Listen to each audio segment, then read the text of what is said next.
ngenganza kwethu nanka amanqampunqampu osuku namhlanje laphana ke kwiMadlanga Commission of Inquiry lapho ukhomishana wamaphoyisa kazwelonke bekade ethula ke khona ufakazi bakhe mayelana ke nalolu daba ulavezwa ke umkhwanazi lokuthi ke wathola incwadi evezayo ukuthi ke ithimba leli ke eliphenya ngokubulawa kosopolitiki laphana ke esifundazweni saKwaZulu Natal elaziwa ngokuthi KZN Political Killings Task Team ukuthi ke kungani kwakufanele ukuthi limiswe uMasimula ke ubekade eqile kakhulu ke kulokho osuku namhlanje uyasho ukuthi leli thimba leli liyawenza umsebenzi walo futhi liwenza ngendlela encomekayo kakhulu uthi futhi lizoqhubeka liphinde lisebenze yize noma ke osenzo umchunu ayithe alimiswe uyasho ukuthi liyenza umsebenzi omuhle kakhulu oncomekayo futhi bakwazile ukuthi ke becazululele nje amacala amaningi njengoba ke namanje libhekene ke namacala noma ke baphenya amacala alinganiselwa lapho ke ngaphezulu kuka 120,000 uyasho kodwa ukuthi lokho akade ekushizo ukuthi wathi ke uma ngabe ethola umyalelo ovela ke kuye usenzo umchunu ukuthi ke leli thimba alimiswe kwamdida kakhulu ke lokho ukuthi usho kanjani ukuthi leli thimba kalimiswe njengoba ke kukhombisa ukuthi ke linomsebenzi omuhle eliwenzayo kodwa ke uthi njengoba ke wayesetholile ke lo mbiko loyo uyakuveza ukuthi cha usenzo umchunu akanalo igunya lokuthi ke alimise leli thimba kodwa ke ngenxa yencindezi ayeyithola nangokuthi ke wayengakwazi ukuthi ke amthathele izinyathelo ezithinta ke umthetho ngoba uyasho ukuthi ke isenzo sikasenzo umchunu sokuthi ke amise leli thimba kuphikisana ke nomthetho sisekelo waseNingizimu Afrika njengoba engenalo igunya lokuthi akwenze lokho kanjalo ngoba nomkhwanazi ke wakuveza futhi lokho washo ukuthi bengeke ke azakwazi ukuthi amyiseke noma enkantolo kodwa kunalokho ke wabona ukuthi ke akahamba yobikela ke umengameli yasho ke futhi uMasimula ukuthi ngemuva ukuthi ke axhumane nomengameli ngalolu daba kodwa kuyavela ke ukuthi ngazathi umengameli wahambisana ke nesinqumo esathathwa ke usenzo umchunu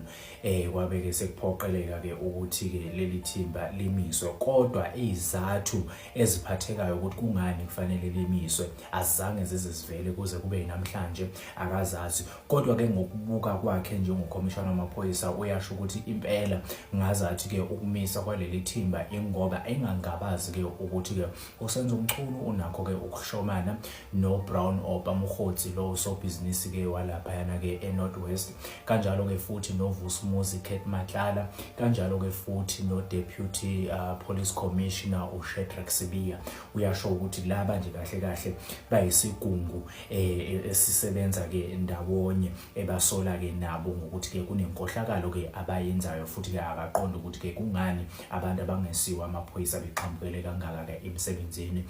wamaphoyisa yilokho okunye ke aphinde akuveza kuyo ke iMadlanga Commission of Inquiry lokho ke esingasho ukuthi kuphinde kufakazele ke lokho kwakushiwo umkhwanazi ukuthi njengoba ke naye uMasimula esho ukuthi njengobufakazi obuthuliwe esontweni ledlule buthulwe nguye ke umkhwanazi kuyabonisa ke njengamanje ukuthi umchunu unakho ukushomana nalaba ke abasolwa ke ukuthi ke benza ubugebengu kanjalo ke futhi nokuqhambukela ke kosopolitiki emsebenzini wamaphoyisa usephinde uyasho ke kodwa ukuthi lokhu ke ungaboni ngasolinyo kwabo kwaze kwaholela ke ekuthenini ke bebe nomhlangano ngenyanga ke kaMarch ngoMarch baba ke nomhlangano lapho kuvela khona ukuthi kwaba nomdonsiswano waba khona phakathi kwabo nje akuzwanwanga kahle njengoba kuthiwa hayi impela umchunu wayethukuthele eganoni wabo kuthiwa wayethele ngezibonkola inkospela lokho okusithatha ke kusibekeke ekuthenini ke bonke ubufakazi obekade kushiwo umkhwanazi nokade bafika futhi bashiwo ke uMasimula njengokhomishana wamaphoyisa kazwelonke kuyasicacela njengamanje ukuthi ke usenzo umchunu kahle kahle ithini into yakhe kusukela manje kuyaphambili ngicabanga ukuthi bonke ubufakazi osebuveziwe lapha nabuyamchitha mhlawumbe mangabe singayibuka ngaleyo ndlela leyo njengoba kusho ukuthi ke ugagamelile emsebenzini wamaphoyisa futhi ke waphinde wawuphazamisa ikakhulukazi makubuka ke leli thimba leli ke liphenywa ngokubulawa ke kosopolitiki lapha esifundazweni saKwaZulu Natal. Njengoba ke esho futhi ukuthi wathi ke mangabe sekuthiwa ke akalumise leli thimba kwamphoqelela ukuthi lamacala bekade ke ephenywa ama docket ke akhona kwaze ke watshela ke uSibiya ukuthi cha mfowethu awabuyisele ke eziteshini zawo ngoba phela nansi ayisengangami. Uyasho ke futhi ukuthi khona ke ukuphazamiseka kwabakhona ke ophenyweni babekade belenza ke ngalama docket, but nje mangabe siyivala ke ekaMasimula ilokho nje bekade ekushilo kwakushizolo nakusho namhlanje awukho umehluko kangako, kodwa kuyaqhamisa ngokusobala ukuthi kunosopolitiki noma ke abagxamukela ke emsebenzini wamaphoyisa, kanjalo ke futhi ukuthi nabo abaseyikhundleni eziphezulu bayakwazi ukuthi ke futhi beshomane ke nezigebengu ukuze ke